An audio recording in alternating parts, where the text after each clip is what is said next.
Olá, pessoal, bem-vindos ao Despertos. Eu sou Cris de Pascoal, estou aqui com Maria Cepereda, autora da série de livros O Sol Negro e professora do Método de Integração. Tudo bem, Maria? Como vai você? Olá, pessoal. Olá, Cris. Tudo bem com vocês? Nós aqui na seguidinha do programa anterior. Então, hoje é bem interessante e mais light para aqueles que queimaram o fósforo cerebral no programa anterior. É com você, Cris. Bem, pessoal, o programa de hoje é continuação do anterior. Portanto, quem não assistiu o anterior, que assista antes de assistir esse, para que vocês possam entender tudo que a Maria tem de informação que é muito importante. Ou a iniciação do seu secreto. Decidimos dividir então em duas partes. Não apenas pelo perfil de cada um, mas também pelo tempo. Se você não assistiu o programa anterior, você encontrará o link do primeiro aqui embaixo, na área da descrição do vídeo. Maria, no programa anterior você fez uma muito profunda análise dos principais pontos esotéricos, místicos, científicos e psicológicos que a série desenvolve.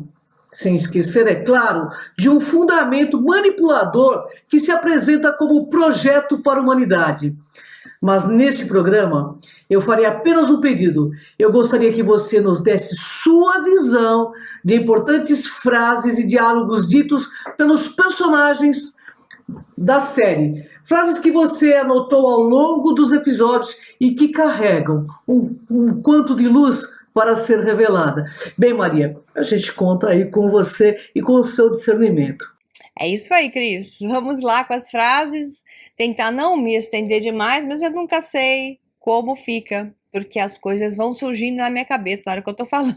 Às vezes eu vou longe demais. Quem são meus alunos já estão acostumados, aqueles que já me acompanham há um bom tempo, já sabem que eu não resumo para ficar curtinho um vídeo comercialmente mais interessante. E sim, a minha preocupação é com o seu quantum de luz, o quantum de luz que eu vou passar para você através das informações. Então, vamos lá. A primeira frase está ligada com uma pergunta que sempre me fazem, né? Ligada assim, Maria, por que o mundo é o mundo? Por que nós temos que sofrer para poder viver nessa realidade, neste planeta Terra? Estamos aprisionados ou não estamos aprisionados numa Matrix? Porque o governo secreto mundial nos, persegue, porque são isso, são aquilo outro, e coitadinho de nós, coitadinho de nós. Bom, todas essas frases, na verdade, têm uma boa porção de realidade e, por outro lado, porções de mal entendimento do processo que é a projeção de nossa consciência nessa realidade, que parece, como bem chamada de realidade, tão real. Então, nós estamos aqui interagindo e tem um programa e tem condições para estarmos aqui. Mas uma delas é a questão do sofrimento, que ele é intenso até que nos transformemos. Ele pode ser intenso, é a frase certa, até que nos transformemos.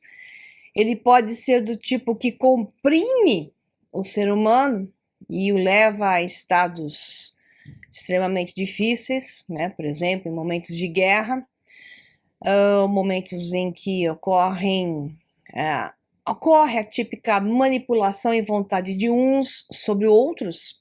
Isso pode acontecer na sua própria família, pode acontecer na empresa onde você trabalha, e no nível de país e nível mundial. Mas isso tudo leva ao mesmo lugar, que é te levar a compreender como lidar com as vicissitudes, o termo já é meio negativo, né? com os desafios da vida. Então, a vida nos desafia constantemente, coloca dificuldades e eles aumentam conforme o seu grau de entendimento e conforme a sua capacidade de resolver aquilo que pode ser resolvido, que está colocado à sua frente. Porque o objetivo é, sim, fazer com que você seja lapidado. Essa suposta pedra bruta, já que estávamos falando em conceitos esotéricos no programa anterior, um termo bem maçônico, mas é esotérico como um todo, a pedra bruta que somos será lapidada e transformada em uma pedra preciosa. Mas como?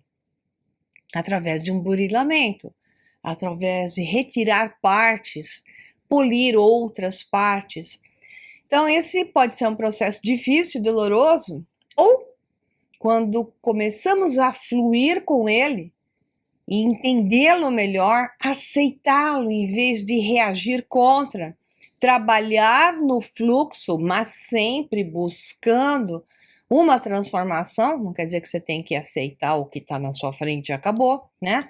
Mas você tem que ir através das coisas, mudar as coisas e não fugir das coisas, que é o que boa parte faz, foge do desafio e aí arranja um outro pior, que é assim que funciona o mecanismo da Terra, né? Essa visão holográfica que nós temos, quando você foge de um, vai aparecer ainda pior um outro. Portanto, você tem que facear o seu desafio, não fugir dele e resolvê-lo da melhor maneira. É fácil falar, eu sei, tal, né? Bom, né? Eu também sei, porque eu também já passei por muitas, mas esse mecanismo funciona, porque eu também sei que, ao passar por muitas, foi o que sempre me levou adiante e com uma compreensão do que estava acontecendo. Aí vem a frase, então, da Oa, oi, né? Que é a frase muito bonita, eu acho que é a mais preciosa de todo o programa, embora nós tenhamos muitas frases muito boas para serem analisadas em vários níveis, é que essa dá o quanto, né, mais importante dessa compreensão que eu acabei de falar. Ela diz: foi comprimida feito carvão, eu sofri. É isso que é um anjo, pó comprimido até virar diamante pelo peso desse mundo. Isso é fantástico. Se nós raciocinarmos um pouquinho sobre o carvão ou grafite e olharmos para o diamante, nós estamos olhando estruturas atômicas de formas de carbono. Então, são apresentações diferentes do próprio carbono. Então, quando vemos que ocorre uma diferença, uma passagem entre eles de estados, vemos também que ocorre uma modificação de uma estrutura, maiormente 2D, de 2 dimensões, para a estrutura do diamante, que é uma estrutura já tridimensional. Então, quando vemos isso, entendemos que nós temos uma diferença de energia, um padrão, um quantum de luz inserido ali.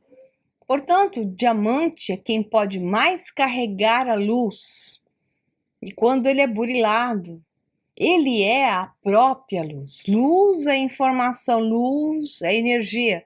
Luz é a informação gravada no tecido espaço-tempo, é a forma como a informação é gravada através da luz. Luz carrega os fótons que carregam a informação.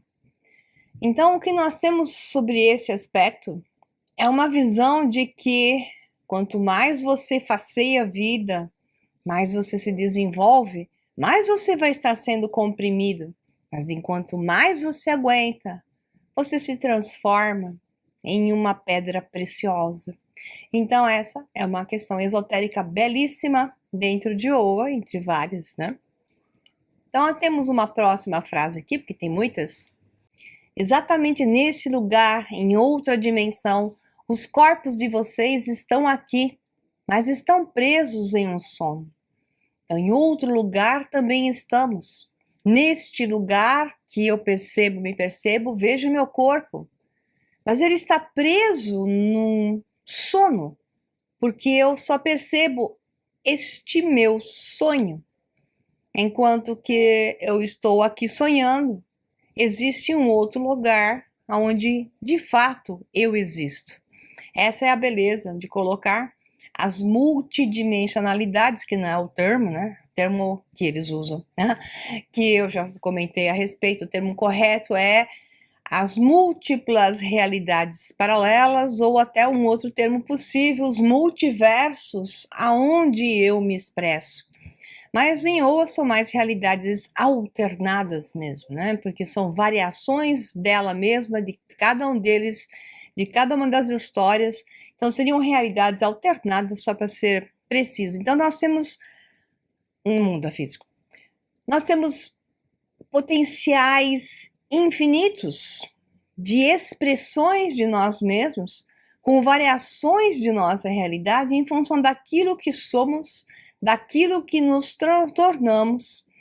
Uma questão imanente que é mais verdadeiramente transcendente em Oa, que é algo que se torna e se crê daquela forma, mas que pode transformar-se constantemente, transcender aquela forma e encontrar outras partes de si mesmo, né? Então é belíssimo, realmente.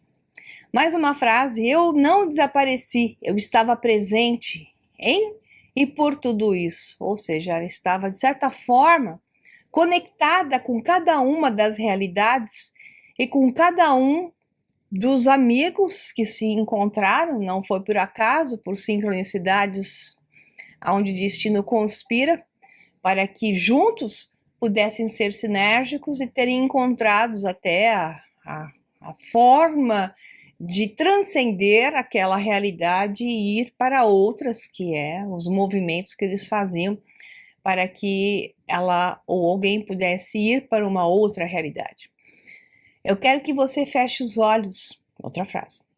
Quero que você imagine tudo o que eu digo como se estivesse lá, como se estivesse comigo, como se você fosse eu. Então essa é uma projeção de consciência. Não importa aqui se essa frase bate com o contexto do jeito que eu vou falar ou não do filme. O que me importa é que eu estou usando as frases, não exatamente no contexto do filme 100%, e sim para que nós possamos utilizá-las para um trabalho interior, tá bom? Então, não rabugentem se eu não seguir exatamente o contexto do filme 100%, mas sim utilizar essas frases para o nosso proveito em um trabalho interno. Então, eu vou falar de novo para que você não se perca. Eu quero que você feche os olhos, quero que você imagine tudo o que eu digo, como se você estivesse lá, como se estivesse comigo, como se você fosse eu. Qual é a diferença de você visualizar algo e vivenciar algo? A porção de realidade, ok? Mas será que através de uma projeção de consciência, onde eu começo com um processo de visualização, quando eu realmente me torno a visualização e aquela visualização me toma por completo, será que não ocorre uma transferência de realidade e nós acabamos nos transferindo para ela sem que possamos até ter noção? Porque cada vez que você passa de uma realidade para outra, perde-se a memória da realidade anterior. Existe um programa aqui no canal que se chama O Futuro do Passado, Programa de Expertos, que é muito importante para explicar como funcionam as realidades paralelas. Então, se você não conhece isso, fica uma sugestão, que eu explico em detalhes, eu não vou explicar aqui tudo de novo, senão a gente não sai daqui hoje, como é que funciona isso. Então, quando você visualiza, por que as pessoas falam assim, vamos fazer uma visualização de um mundo melhor? Isso é relevante? Na verdade é. Mas a que ponto aquilo é relevante? Quando se torna relevante, que é onde eu quero utilizar essa frase para esse exercício? Quando de fato, dentro de você e dentro daqueles que estão mentalizando, aquilo é um potencial evento, algo que você de fato faz parte da visualização. A visualização e você são coisas únicas. A sua ressonância, a sua frequência faz com que aquilo que é provável se torne realmente possível, né? Porque nem tudo que é provável é possível. Por quê? É provável de acontecer, mas quando do provável se torna possível? Quando elementos entram em ação para que façam com que aquilo seja inevitável, porque se torna um ímã tão poderoso que assim será. E quando se torna esse ímã tão poderoso? Quando duas partes são ressonantes por completo. Então, como é que eu posso desejar um mundo melhor e de paz se eu não sou exatamente aquilo que eu quero que ocorra no mundo? Né? Então, a pessoa faz uma visualização, mas ainda está num padrão ressonante, com frequências baixas, depressivas, que gera conflitos, conflito com o vizinho, com a pessoa do elevador, com o colega de trabalho. Então, como é que a pessoa que vai numa mentalização vai ser positiva ao ponto de se tornar algo de provável para possível? Quando é que ela vai realmente fazer um esforço junto com outras pessoas em que a gota dela de fato ajudará a transformar essa realidade? Quando ela se transformar. Então, quando pessoas ressonantes, que de fato são a realidade que querem projetar, se juntam para fazer esse processo de visualização, essa passagem de realidade, essa bolha que se cria de realidade inserida numa bolha coletiva, ela pode acontecer. Tá? E ela acontece o tempo todo, né? Só que dentro dos padrões, dos níveis que são a média do que cada uma dessas pessoas está dentro, frequencialmente falando, próximo ou mais distante daquilo que elas estão desejando ali. Porque o desejo de boca falada, é muito fácil. Eu quero um mundo melhor, eu quero que as pessoas querem um presidente, mas eu vou lá na empresa e eu apronto e até sou desonesto em alguns aspectos. Como é que eu quero um mundo melhor de um presidente, de um congresso honesto, se eu estou fazendo coisas que não têm ressonância completa, né? Então esse padrão, porque o mundo é assim? Porque a humanidade ainda é assim. Não, o mundo é assim porque tem pessoas bilionárias que são más. É parte de porque o mundo é assim, é isso. Mas o maior problema do mundo não são essas pessoas, que não teriam poder nenhum se todo o resto da massa fosse seguidoras, não fosse seguidoras deles.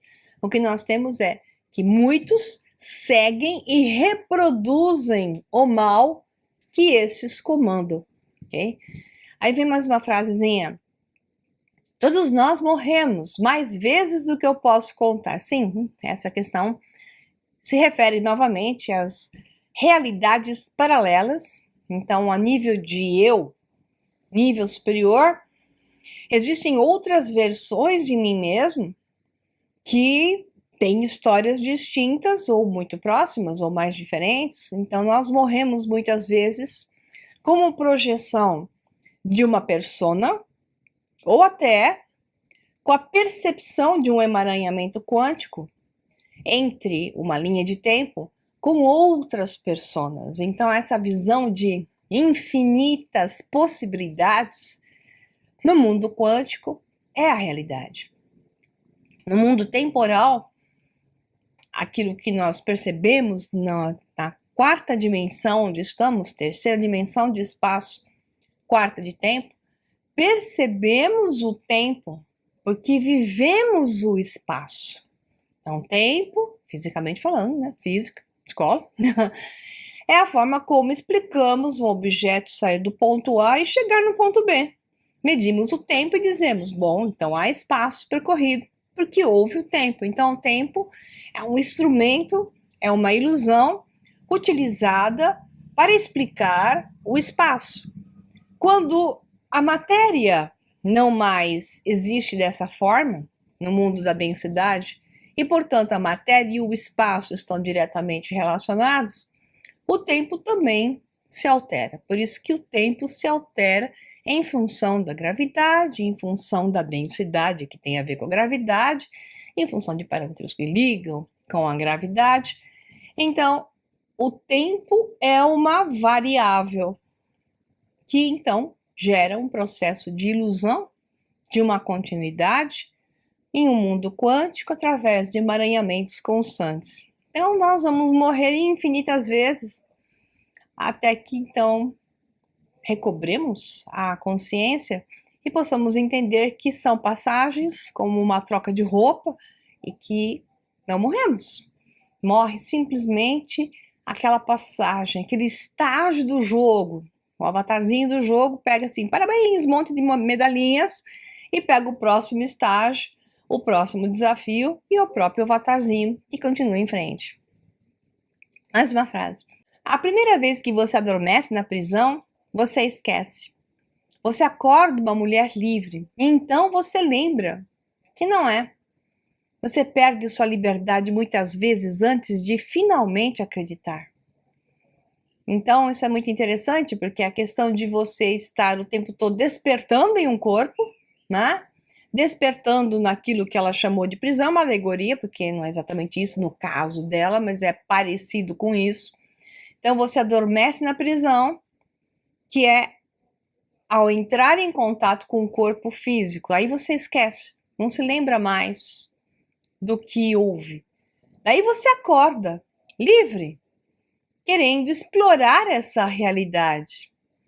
Então se lembra que você não é livre, porque você está submetido a limites e regras nesse jogo. Você perde sua liberdade muitas vezes antes de finalmente acreditar que você é livre. Porque você entende que é livre através do jogo.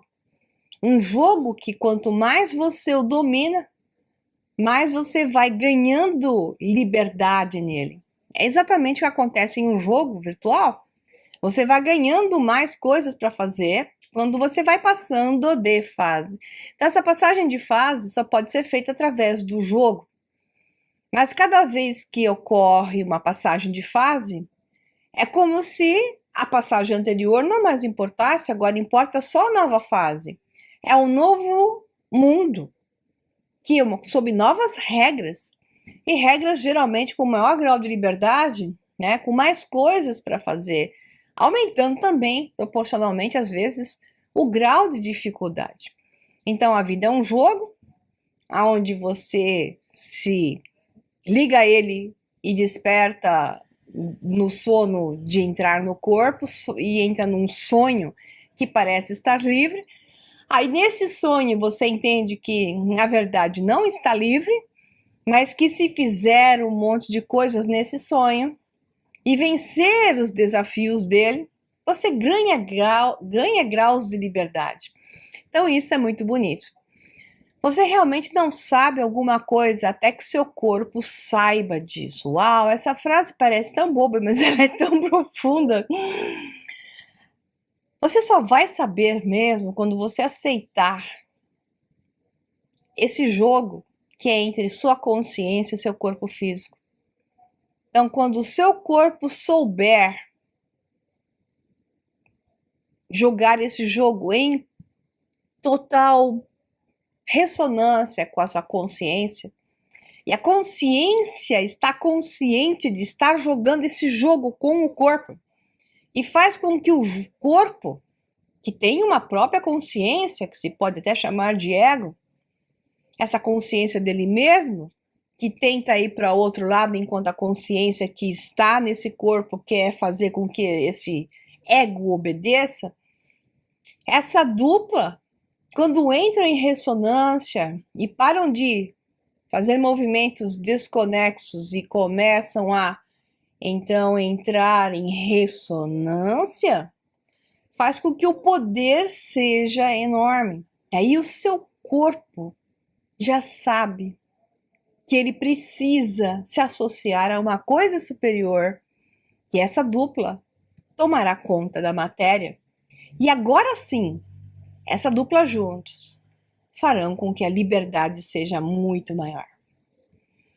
Outra frase: as pessoas que querem poder sempre tentarão controlar aqueles que realmente o possuem. Uau, essa frase é a realidade mais real da Terra.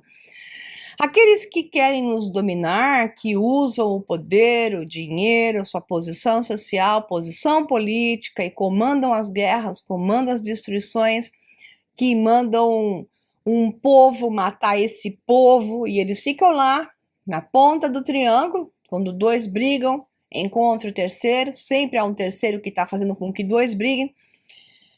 Eles ficam olhando que esses dois se matem, né? Mas eles, na verdade, não têm esse poder. Se esses dois disserem, eu não vou matar ele, ele não vai me matar, e acabou, ninguém vai matar. Se matem vocês, né?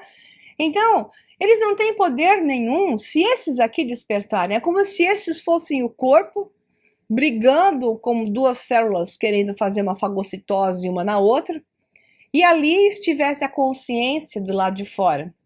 Quando então essas duas células veem que elas não têm que tentar brigar para se comer, elas entendem que elas têm que comer aqueles dois lá que estão mandando esses aqui brigarem. Então isso é a frase que está perfeita aqui. As pessoas que querem poder sempre tentarão controlar aqueles que realmente o possuem, porque nós é que possuímos o poder, mas nós, sem consciência, não temos poder. Ficamos com o poder ali. Nós temos um poder latente, tá lá, latência, tá lá, é teu, mas não tá funcionando. Ele tem que ser ativado e quem ativa isso é a consciência. A consciência é atingida através do conhecimento verdadeiro. Esse saber verdadeiro, conhecimento verdadeiro, por informação verdadeira, faz com que essa latência se torne agora imanente, assuma uma forma. E através dessa forma que diz eu sou, é que pode ocorrer uma transcendência. Eu gosto muito dessa questão filosófica kantiana. Não só kantiana, mas Kant tornou isso bastante conhecido. Porque, embora ele seja bem bagunçado da cabeça, bem confuso, filósofos um pouco mais claros, acho que até ele se confundia com ele mesmo. Essas pequenas palavras auxiliam muito na compreensão. E é isso, quando o homem entender que o poder é seu e já veio consigo mesmo, se unir a outros homens. Mas para fazer isso, não adianta querer. Tem que ter informação, é por isso que nos roubam a informação o tempo todo, tiram a informação da humanidade, dão contra-informação e desinformação o tempo todo, para deixar confuso, ignorante. E, infelizmente, a humanidade está num processo violento de adormecimento, a massa, claro. A massa está num processo de adormecimento violento, aceitando engolir a sua imanência, tornando-a completamente latente e latente apagada, né?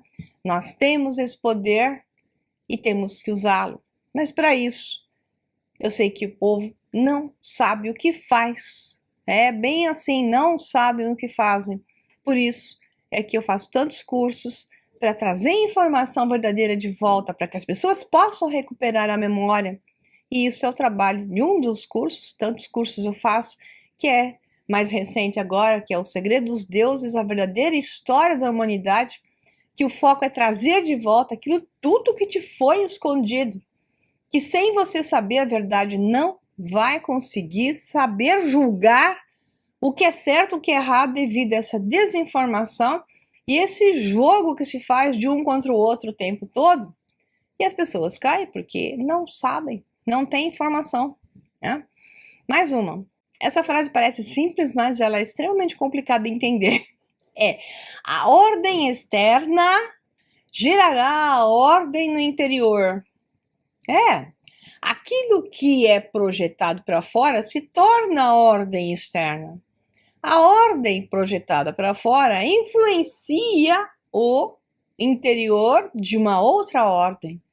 Só que quando esta ordem se transforma interior e exterior em ressonância pura, agora a transformação dessa, né, essa fase de constante mutação, de transcendência que existe, fará com que uma nova ordem externa ocorra e essa nova ordem externa influenciará a ordem interna daqueles que não estiverem em ressonância plena. Quando entra em ressonância plena, ocorre uma transcendência, a transcendência gera uma nova ordem externa, que gerará novamente uma outra ordem interna daqueles que não estavam 100% em ressonância. Então, é como ir numa onda influenciando outras ondas e mais outras ondas, mas só se influencia quando o externo entra em alinhamento com outro interno, fazendo com que então ocorra um novo nascer, um nascimento de uma nova realidade. Mais uma. Não existe o bem e o mal, preto ou branco, há apenas cinza, há apenas o que o homem pode suportar. Sim, é verdade. Então, essa frase, apenas o que o homem pode suportar, parece um pouquinho assim, dramático, né? Mas eu entendo sobre o aspecto que eles colocaram ali. O bem e o mal está sempre misturado, porque através do que aparenta ser mal, o bem surge, né?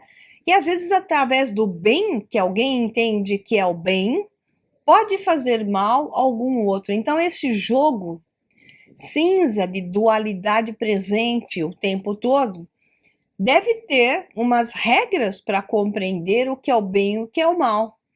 Então, o bem e o mal tem que ser entendido como uma lei que atinja o maior número de pessoas, ou seja, o bem deve ser aquilo que beneficia o maior número de pessoas, mesmo em detrimento de alguns. Só que hoje no mundo, como eu sempre falo, nós temos o mal sobre o bem, que é o que beneficia alguns em detrimento de outros, de todos os outros, é o que prevalece, né? Então, de uma maneira simples, porque só essa frase daria para falar horas. Não é realmente uma medida de saúde mental para ser bem ajustada em uma sociedade que está muito doente. Realmente, é uma sociedade que está muito doente e você se ajustar a ela não é bem uma saúde mental. Essa frase foi usada, mas ela já é antiga, né? E adaptaram ela no filme. Mais uma frase. Os ratos de laboratório são apenas impotentes porque não entendem que estão em um experimento. Mas eles são tão parte disso quanto o cientista, em alguns aspectos até mais. Quer dizer, a questão de uma certa fatalidade e de uma certa, digamos, sincronicidade e de um emaranhamento quântico. Nada acontece por acaso, é a frase que ela quis dizer. Então, existe sempre uma lei de doação e recepção. Se algo te acontece de um lado, existe a balança de Maat, que de outro lado estará compensando. Não quer dizer que tudo isso acontece em uma única vida, né? Quer dizer que no espelhamento das realidades paralelas, em uma circularidade de todos os potenciais de uma realidade paralela, né? Então, as realidades paralelas não estão só assim, elas se ligam numa ponta, porque é uma coisa que inicia sempre uma espiral de variação, mas sempre seguindo um padrão central, que é um tema. Então, as realidades paralelas se ligam a um tema. Então, é um círculo com um ponto central. Agora, em cada pontinho do círculo, você tem uma realidade paralela. Só que também não é assim, é uma espiral infinita, porque o círculo seria finito. Então, isso acontece porque existem inúmeras sincronicidades que vão ocorrendo e as potencialidades que vão existindo a cada uma chance que ocorre. Mas essa espiral está sempre trabalhando com uma balança de Maat, como no Egito, né? Como essa Maat que está aqui do meu lado. As asas abertas de Maat representam a balança de causa e efeito, bem e mal. Então, enquanto em uma experiência, em uma realidade paralela, a persona pode estar experienciando algo mais dramático, ela pode estar experienciando em outra realidade uma outra escolha, uma outra versão, uma outra variedade menos dramática. Então, tudo isso ocorre e nada é injusto, tudo é justo. Só que pela visão unitária de uma única realidade, parece a nós que a uns a justiça é mais divina e a outros a injustiça ocorre com maior intensidade. É isso que ela quis dizer aqui, né? Então, quando ocorre essa submissão de um povo a um ditador, que é o caso dela lá, né, do grupo dela, da OA, sobre o cientista, o Rap, que estavam lá submetidos a ele, havia uma causa e um efeito em torno de um tema. E o tema talvez fosse conhecer outras realidades, compreender essas múltiplas potencialidades do ser. Só que existem várias formas de você lidar com isso, e nem sempre é necessário você ter um opressor tão reptiliano como esse. Mais uma frase. Não há nada mais isolante do que não ser capaz de sentir o tempo, não sentir a distância entre horas e dias. Então, imagine você colocado numa cela branca, né, onde se fazem até com torturas e com processos de domínio da mente, para deixar a pessoa suscetível a comandos de domínio de mente. Né? É colocar um prisioneiro numa cela branca, com uma cama branca, com lençol branco. Tudo branco, parede branca, tudo branco. E ali ele fica dia e noite. Então, o que acontece? Quando você não tem a mudança de espaço, perde o senso de espaço, você perde o senso do tempo. Portanto, o tempo é uma percepção, existe o tempo que se pode contar, ok? Esse tempo que a gente usa o relógio para isso, né? E tem um calendário. Existe o tempo que nós percebemos. Então, esse tempo percebido muda completamente. Pode parecer até que não passou o tempo. Então, ela pode estar dentro de uma cela branca, achando que passou uma semana e, na verdade, pode ter passado muito mais.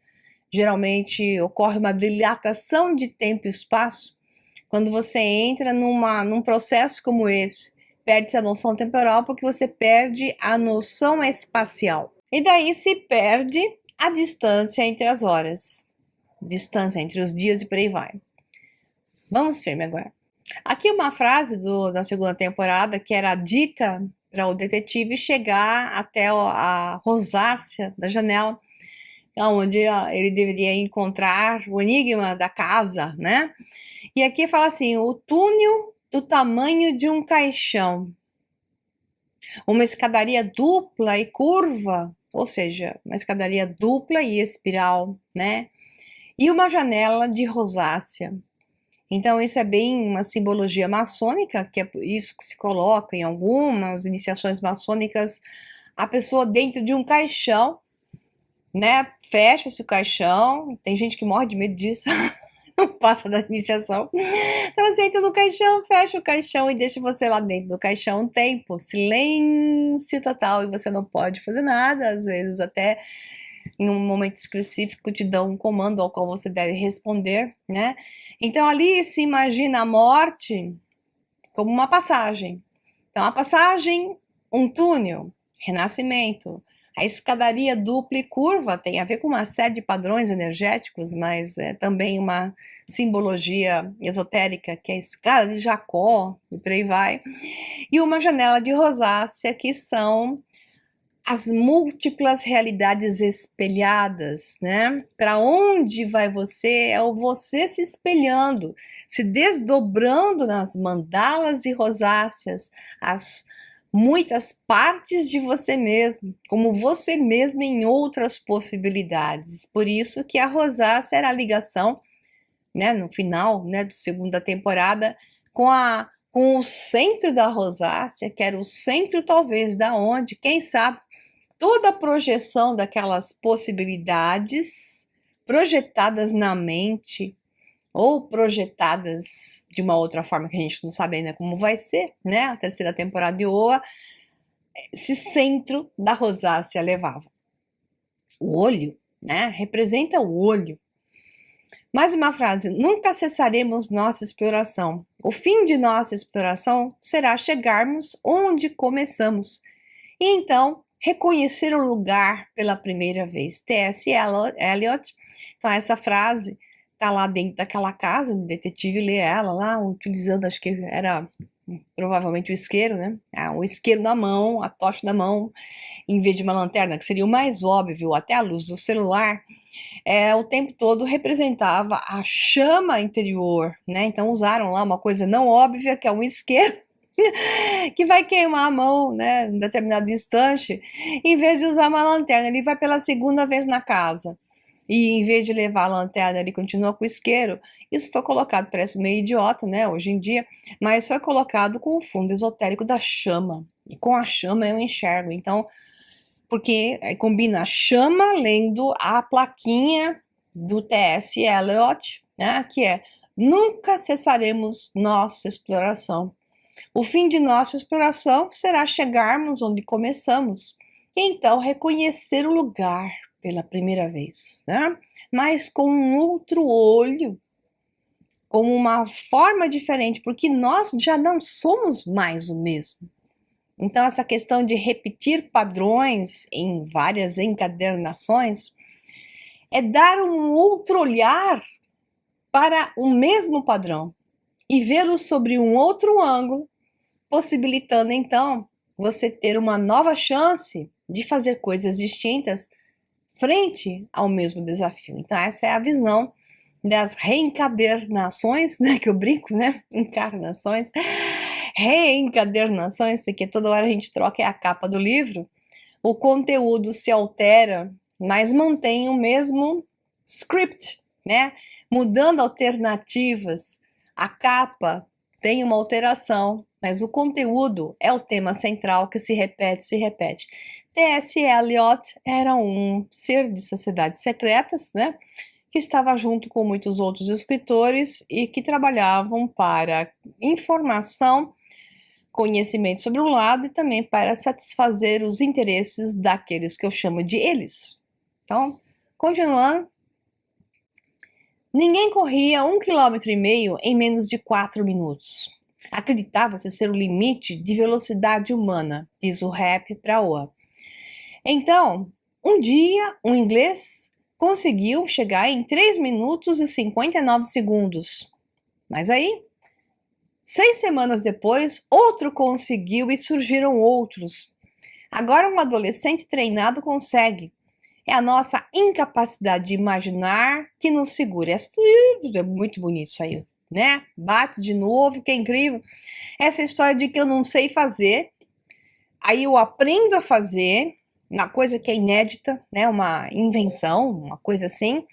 E quando você terminou de fazer, no campo de informação, ressonância morfogênica, que Jung diria inconsciente, coletivo, como uma forma mais restrita de visão. Eu gosto mais da visão do campo de ressonância morfogênica, que alguns chamam de the field, o campo. Tudo que você descobre agora, você extrai do campo, na verdade. Porque tudo já existe, tudo já está lá. Então, ao extrair do campo, você o altera. Então, essa nova versão que eu recebo, processo, estou devolvendo ao campo, é uma nova versão. É isso que interessa, a nova versão. E toda hora que eu amplio, conecto, não perco essa conexão, e devolvo, crio uma nova conexão, essa nova conexão se tornará mais possíveis àqueles que estão próximos do mesmo foco, da mesma bolha de realidade, buscando o mesmo padrão. É aquela história do centésimo macaco, né? Então, não sabiam os macacos numa ilha, não sabiam abrir os cocos de uma certa forma. Aí, de repente, na outra ilha, que nunca teve correlação de um com o outro, os macacos aprendem a abrir o coco de uma outra forma, muito mais interessante e mais prática. De repente, sem se conectarem, os macacos dessa ilha, quando atinge o centésimo macaco ali, né? Os macacos dessa ilha começam a abrir os cocos do mesmo jeito, porque existe um número, um quantum suficiente, um padrão suficiente energético para que ocorra a transferência. Então, o centésimo macaco era o número necessário para que a transferência ocorra. É o que eu digo para os meus alunos. O mundo está desse jeito, é verdade, a massa está adormecida, é verdade, mas nós precisamos atingir o 100º macaco de maneira ilusória, né? Essa é uma alegoria linguística, científica, por sinal, não é um número preciso. Então, ao atingir o 100º macaco, ou seja, um número de pessoas suficiente, fará uma transformação, não para os outros que estão adormecidos, não. Nós que acordemos, ou aqueles que acordem, não vão mudar o mundo dos que não acordar, não. Será criada uma nova bolha de realidade. Essa nova bolha conterá os 100 macacos e mais os macacos outros que serão influenciados para esse novo padrão. E aquele que não ainda acordou, que continuam tentando quebrar os cocos de uma maneira mais difícil, continuarão existindo até que um macaco comece a quebrar naquele lugar o coco daquele jeito e gere 100 macacos quebrando o coco daquele jeito e novamente uma nova bolha será quebrada, mas continuará existindo um padrão que ainda precisa aprender a quebrar os cocos de uma maneira diferente, ok? Então essa frase é incrível e mostra a transcendência total e a importância de uma conectividade, é por isso que em Oa tem aquela raizinha que sai do ouvido, né, e começa a passar informação. Então essa transcendência, ela ocorre pela conectividade. A conectividade é feita por buracos de minhoca, né? Essas raízes invisíveis que nos conectam com outras realidades e nos passam frações do campo de informação universal quando somos aquilo. Tenha isso claro em sua mente. Nada vem de graça. Vem pelo esforço. Vem porque fizemos para sermos isso. Porque buscamos isso. Porque isso se tornou a verdade em mim e em você. Quando isto for a sua verdade, assim será, né? Aí vem mais uma frase, só acho que é a última que eu coloquei aqui. A Nina viu o mundo todo, que a Nina é a versão da Oa, russinha, naquela realidade onde tem o povo, né? Então a Nina viu o mundo todo, mas eu, a Oa, né? Eu vi por debaixo, uma visão esotérica bastante incrível. A Nina, que era mais adormecida do que a Oa, né? As duas iguais fisicamente, mas com duas histórias distintas, realidades alternadas. A Nina rica, né, com o pai dela e tal. Então a Nina viu o mundo todo, mas eu vi por baixo. É por debaixo, é pela raiz, pelo mundo esotérico, submundo, né? Por onde se sofre e padece ao descer aos 7 níveis do submundo, em todas as mitos e conceitos esotéricos se fala do submundo. A descida ao submundo começa na antiga Suméria, né? Com os mitos sumerianos, e depois se replica em todos os outros povos, né? Então, a Nina viu o mundo, mas eu vi por debaixo. Fui comprimida, feito carvão. Eu sofri. É isso que é um anjo. Pó comprimido até virar diamante pelo peso deste mundo. Você me esmagou antes que eu pudesse me tornar qualquer coisa, mas não me destruiu. Eu morri e voltei à vida com algo que você nunca terá. Você tem violência, terror e solidão. Eu tenho fé. Essa última palavrinha, frase eu tenho fé, acho que podia ter ficado melhor aí, estava indo tão bem até que ela disse eu tenho fé. Aí deveria ter sido dito, na minha opinião, eu tenho determinação. Ele também era determinado, né? Mas ela tem determinação e ela tem uma outra coisa, ela sabe. Ela devia ter dito eu tenho a determinação e o saber de que você não vencerá.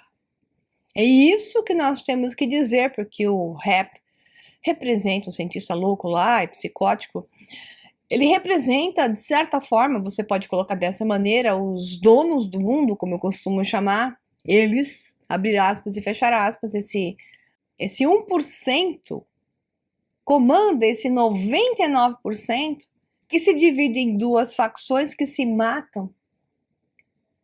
Se matam porque não enxergam que tem esse terceiro que as está usando e esmagando constantemente, fazendo com que sejam esmagadas, mas na verdade, no fundo, quem está esmagando não é o 1%. São as metades que sobraram, que é a grande maioria, que esmagam um ao outro. Esse processo pode ter a sua valia, e tem, porque ele seleciona aqueles que enxergam e não o aceitam, e tentam despertar os outros. Por outro lado, ele não é necessário quando se assume a consciência. Quando nos tornamos conscientes, isso já não é mais necessário. Não é mais necessário compressão para expansão. O mais importante aqui para entender é que não é necessária a violência, o terror e a solidão para realmente atingir esse processo de despertar. Muito pelo contrário. Nós podemos, ao atingir a consciência, viver de uma outra forma e chegar à conclusão e à visão da verdade, do mundo melhor, sem precisar passar pelas raízes da árvore, pelo submundo. Quando se enxerga o caminho, ele está no tronco da árvore e ele te leva à copa, aos ramos, sem ser necessária a escuridão da raiz. Esse é o mundo novo. Esse é o mundo de visão maior, de escala tonal maior, de maior frequência, que está aberto para todos nós, está aberto para você. Mas você só vai atingi-lo se realmente conseguir mudar as memórias que foram implantadas em você. Memórias falsas, mentiras, desinformações, que não deixam que você entenda e encontre quem você realmente é. O verdadeiro você está aí, latente, querendo vir para fora e manifestar-se, te levando para esse mundo que eu estou falando. Mas sem você saber a verdade do mundo, a verdadeira história da humanidade, a verdade sobre você mesmo, você vai continuar aí preso, passando por dor e achando que isso é o certo, ou que não é, mas sem saber como sair disso. Então há um outro caminho. Venha comigo, que eu posso te contar um pouquinho disso e juntos encontrarmos essa nova forma de viver e de encarar a realidade de uma forma muito mais potente, justa, coerente, e influenciarmos os outros, né? Nessas ondas, por sermos nós diferentes, podermos influenciar aqueles que já estejam prontos. É isso aí, pessoal. Um abração para você e até o próximo Despertos. É com você, Cris. Bem, pessoal, você está gostando, né? O programa Despertos é assim, é busca profunda de autoconhecimento, é esclarecimento de massa, e a gente deve agradecer a Maria, porque a Maria compartilha conosco todo esse conhecimento fraternalmente. Gratidão, Maria, gratidão a você, internauta, que acompanha o meu trabalho, da Maria Pereda. Então eu peço que você se inscreva no canal de Maria Pereda, que é o Sol Negro 11, e o meu Cron TV no YouTube. Gratidão, pessoal. Até o próximo Despertos. Vem com a gente aqui nessa jornada.